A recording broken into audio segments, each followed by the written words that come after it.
Once upon a time, there was a 14-year-old boy living in Jalalabad, Afghanistan. He belonged to a middle-class educated family.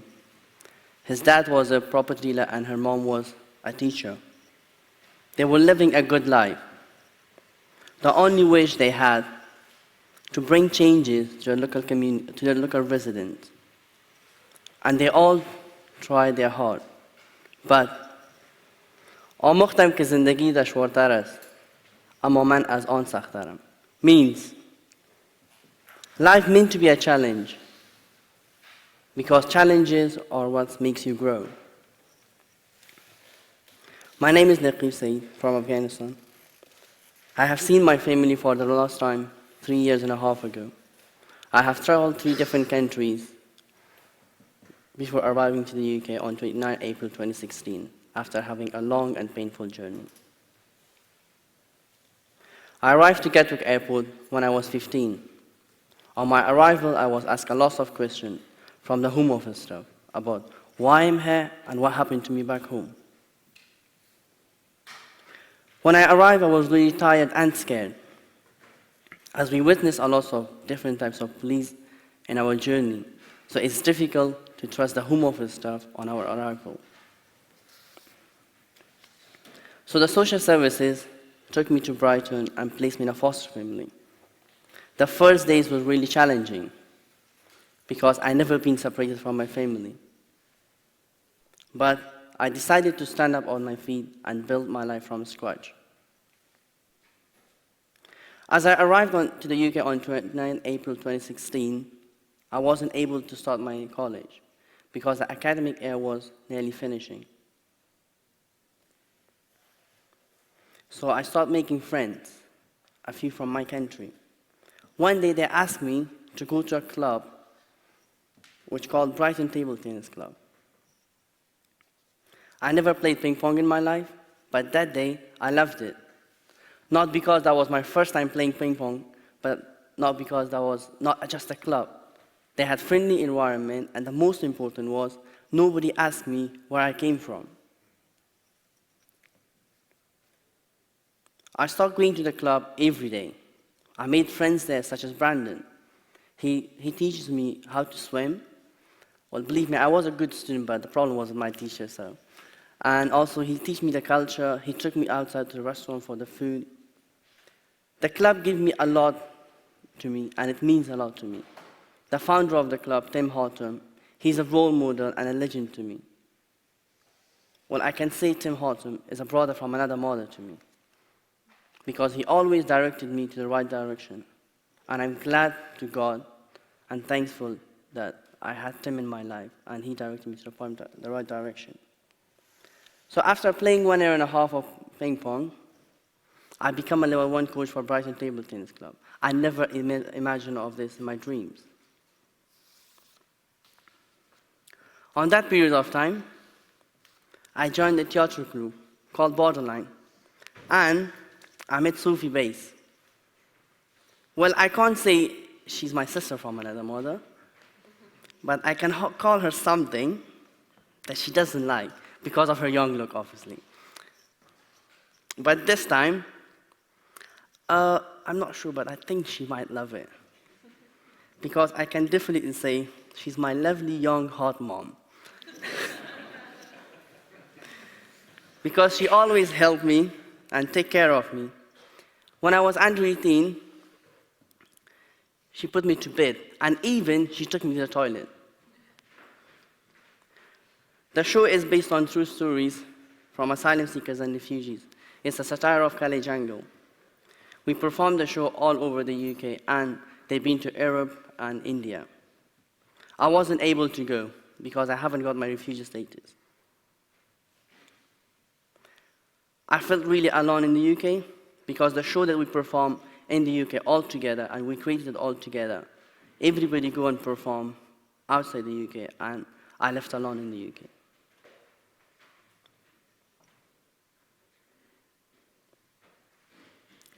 The show had a really important part in my life. Because we were 7 or 8 refugees and asylum seekers, we created the show from our stories. It was personal to us. We had really good feedback from the audience always. And that motivates us to do more, because we believe that there are people listening to us. As an asylum seeker, I face a lot of challenges in my life. When we arrive, we don't know about the asylum process, and nobody explained it to us. We don't even know what's the Home Office when we arrive. I had my Home Office interview after an hour and a half waiting. Waiting for that long for my Home Office interview, it was the hardest time of my life. I was feeling so scared, thinking of like, what's gonna happen? And, oh, they might send me one day back to the place that my life is in risk. I was living every single day thinking, what will happen to me? And I had nightmares every day of what happened with me back home. By having the interview, I thought it's over. When the day came, I went to the Home Office, and I've been told that my Home Office interview is cancelled. I was really stressed and annoyed. Can you believe after such a long waiting, I went to the Home Office and they say to me, your interview is cancelled because they didn't bring the right interpreter. But they rescheduled my interview in 4 weeks' time.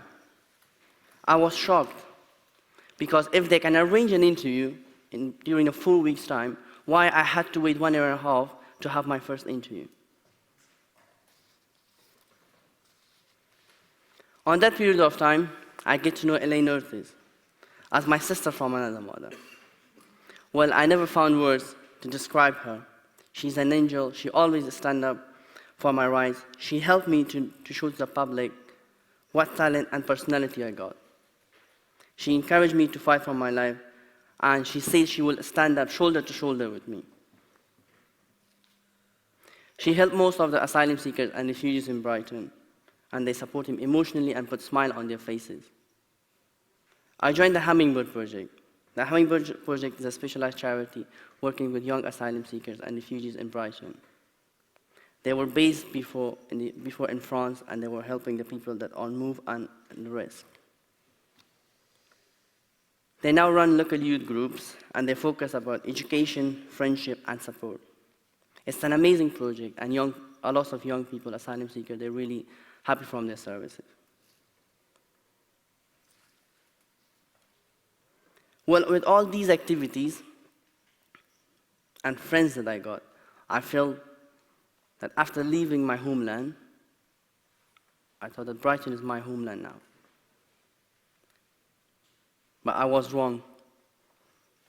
Because after a while, I left Brighton and I moved to Worthing, because I belong to West Sussex Caring Social Service. So I'm not allowed to live in Brighton because it's Sussex. So for the second time, I thought I lost my homeland.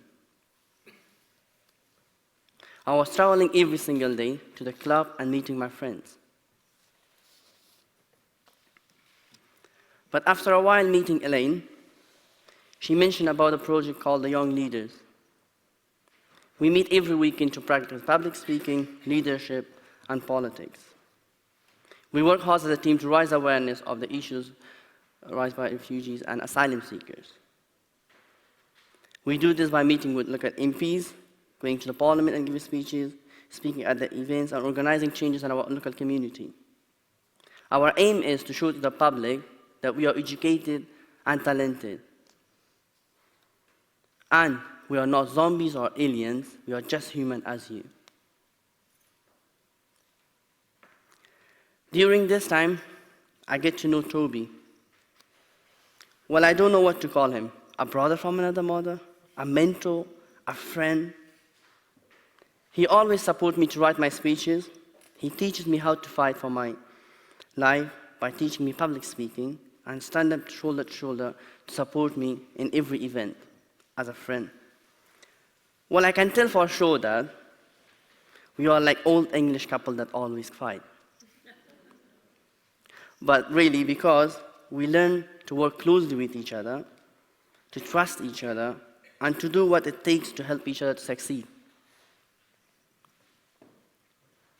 Our greatest achievements are speaking at the 18th anniversary of Canadian Transport in front of 1,000 people. Thank you. Speaking at Amnesty International, speaking at Century on Sea AGM, speaking at Brighton University, meeting with Chief Inspector of Immigration and Borders David Bolt, and amazingly, the UK Parliament awarded our team Campaigner of the Year Award 2019. I think that needs a clapping. Thank you. Well, I need a volunteer now to ask a question, and the question will be answered just yes or no. So the question is, what do you think, after all these activities and contribution to the community, does the government give my refugee status, or I'm still fighting for it? Any volunteer? So, after all these achievements and contribution to the government still doesn't believe on me. So next, I appealed to the tribunal court, and we got the court hearing. At the court hearing, the priority was given to the Home Office, to her, not me. So I've been refused for the second time. I couldn't manage more. I didn't have the energy to fight back after what happened. I tried to commit suicide, and I ended up in Worthing Hospital.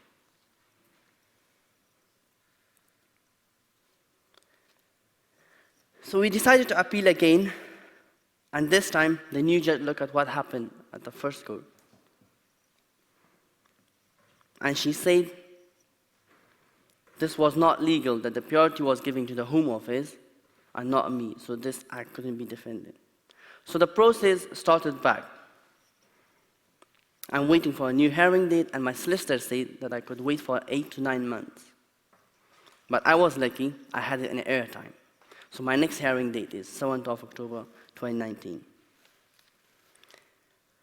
Day by day, waiting for the 7th of October was getting hard. I've been prescribed anti-anxiety tablets to fight with my mental health. In this period of time, all my friends and people I know that was really supportive, especially the Hummingbird Project. Elaine, Amber, Sarah, Toby, Mark, and all the team.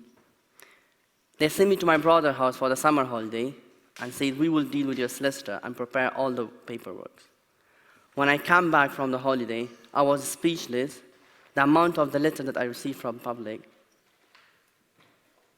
I feel that there are people that really want to support me and really want me to stay in this country.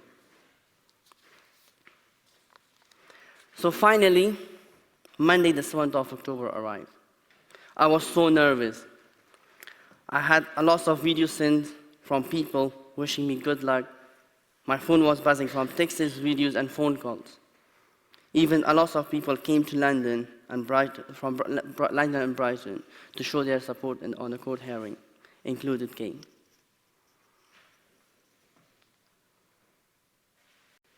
But the decision shocked me. But before telling the decision, can I please ask Sophie, Mark, Thomas, Kay, and all the speakers to come on the stage, please?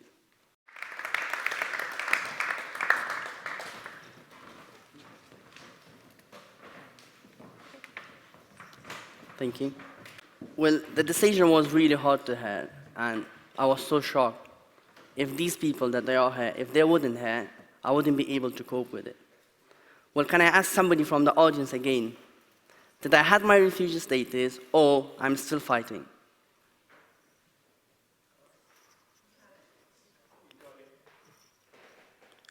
Well, I couldn't imagine, after that long waiting, the decision shocked me. I was so nervous on the day that I've been granted refugee status finally, after 3.5 years of waiting.